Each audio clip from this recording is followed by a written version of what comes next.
Student, তোমরা যারা ক্যালকাটা ইউনিভার্সিটির আন্ডারে সেমিস্টার 4-এর ছাত্রছাত্রী আছো এবং তোমাদের রাষ্ট্রবিজ্ঞান সাবজেক্টে অনার্স আছে, তোমাদের জন্য আজকের ক্লাসটা খুবই গুরুত্বপূর্ণ। আজকের ক্লাসে তোমাদের ডিএসসিসি 5 পেপারের 100% কমনযোগ্য লাস্ট মিনিট সাজেশন নিয়ে আলোচনা করব। অর্থাৎ শেষ মুহূর্তে তোমরা কোন প্রশ্নগুলোকে অধিক গুরুত্ব দিয়ে পড়বে। তোমাদের 75 মার্কসের পরীক্ষা, তার মধ্যে 3টে থাকছে তোমাদের 3টে 5 নম্বরের প্রশ্ন, 5 নম্বরের 3টে প্রশ্ন, এবং মডিউল 1 থেকে 20 নম্বরের একটা এবং 10 নম্বরের একটা থাকে। কটা করে? 2টো করে দেওয়া থাকে। অর্থাৎ বড় প্রশ্ন তোমাদের মডিউল 1 থেকে 4টে দেওয়া থাকে এবং মডিউল 2 থেকে 4টে দেওয়া থাকে, তার মধ্যে দুটো করে অ্যান্সার করতে হয়। আমি তোমাদের মডিউল 1 থেকে মোস্ট ইম্পর্টেন্ট প্রশ্ন 4টে বলে দেবো, ভালো করে শোনো। মডিউল 1 থেকে 10 এবং 20 নম্বরের জন্য গুরুত্বপূর্ণ 4টে প্রশ্ন বলে দেব ডিএসসিসি 5 পেপার থেকে। প্রথম প্রশ্ন, ভারতের রাজনীতিতে ধর্মের ভূমিকা আলোচনা করো।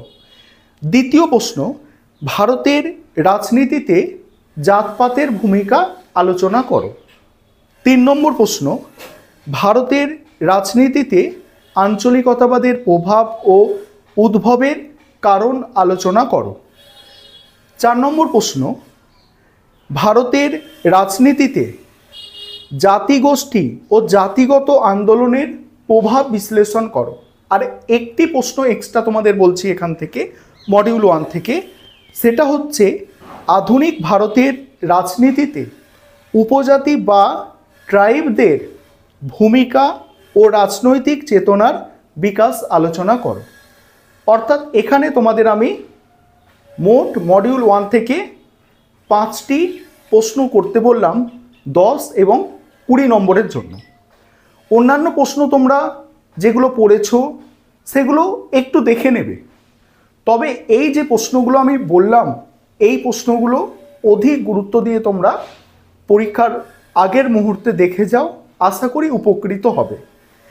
এবারে 2 নম্বর মডিউল থেকে 10 বা 20 নম্বরের জন্য যে প্রশ্নগুলো তোমরা তৈরি করবে। প্রথম প্রশ্ন, ভারতে কৃষক আন্দোলনের প্রেক্ষাপট ও রাজনৈতিক গুরুত্ব আলোচনা করো। দ্বিতীয় প্রশ্ন, মোস্ট ইম্পর্টেন্ট প্রশ্ন, সেটা হচ্ছে ভারতে নারী আন্দোলনের ওপর একটি টিকা লেখো। ভারতে নারী আন্দোলনের ওপর একটি টিকা লেখো। 3 নম্বর প্রশ্ন, এটাও মোস্ট ইম্পর্টেন্ট প্রশ্ন। প্রশ্নটি হচ্ছে ভারতে পরিবেশ আন্দোলনের সংক্ষিপ্ত মূল্যায়ন করো।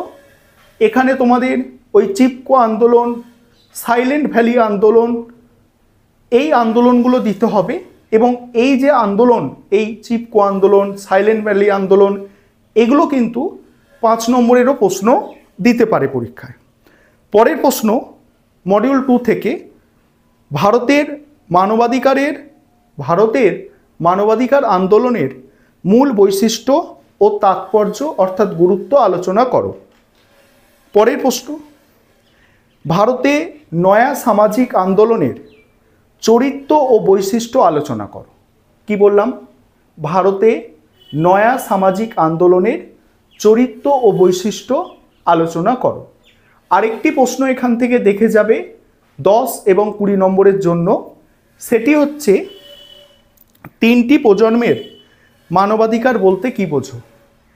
এটা যদি দেখে যাও এখান থেকে প্রশ্ন আসতে পারে 5-এ বা 10-এও এসে যেতে পারে। প্রথম প্রজন্মের মানবাধিকার সম্পর্কে লেখো, দ্বিতীয় প্রজন্মের মানবাধিকার সম্পর্কে লেখো, এইভাবেও এখান থেকে প্রশ্ন আসতে পারে। এবারে 5 নম্বরের জন্য যে প্রশ্নগুলো তোমরা তৈরি করবে ভালো করে শুনে নাও। মডিউল 1 থেকে প্রথম প্রশ্ন, ভারতের রাজনীতিতে ভাষার ভূমিকা বা গুরুত্ব ব্যাখ্যা করো। ভাষার ভূমিকা বা গুরুত্ব। দ্বিতীয় প্রশ্ন, ভারতের রাজনীতিতে জাতি ও জাতপাত কিভাবে রাজনৈতিক উপাদানে পরিণত হয়েছে। 3 নম্বর প্রশ্ন, ভারতে আদিবাসী জনগোষ্ঠীর রাজনৈতিক দাবি সংক্ষেপে লেখো। 4 নম্বর প্রশ্ন, আঞ্চলিকতাবাদের কারণ উল্লেখ করো। 5 নম্বর প্রশ্ন, ভাষাভিত্তিক রাজ্য পুনর্গঠনের রাজনৈতিক তাৎপর্য লেখো। এই 5টা তৈরি করবে।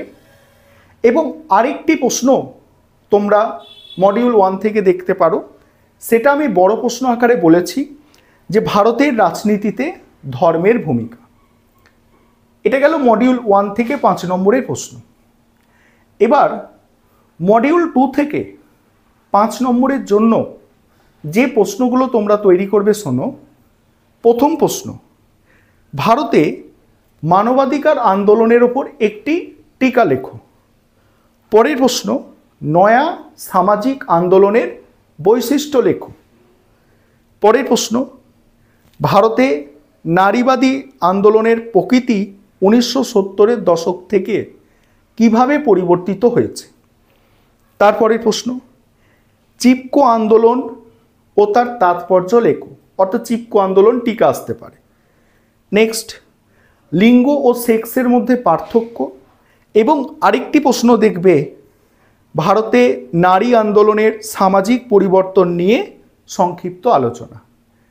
এই তোমাদের ডিএসসিসি 5 পেপারের যে প্রশ্নগুলো বললাম, এগুলো তোমরা দেখে যাও। আশা করি তোমরা উপকৃত হবে।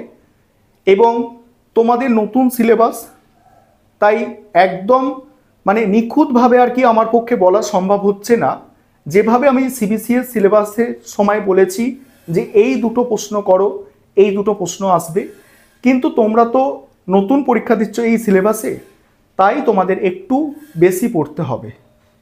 এবং ভয় পাবে না, যেটুকু সময় আছে সেই সময়টুকু কাজে লাগিয়ে নিজেদের পরীক্ষার জন্য তৈরি করো। যেটা হয়ে গিয়েছে সেটা ছেড়ে যে পরীক্ষাটা হবে সেটার জন্য ভাবতে হবে। আর এর পরবর্তীকালে আমি তোমাদের পরবর্তী পেপারের সাজেশানগুলো নিয়ে আলোচনা করব। এর আগে তোমাদের আমি মক টেস্টের প্রশ্ন দিয়েছি, সেগুলোও তোমরা প্র্যাকটিস করে নাও।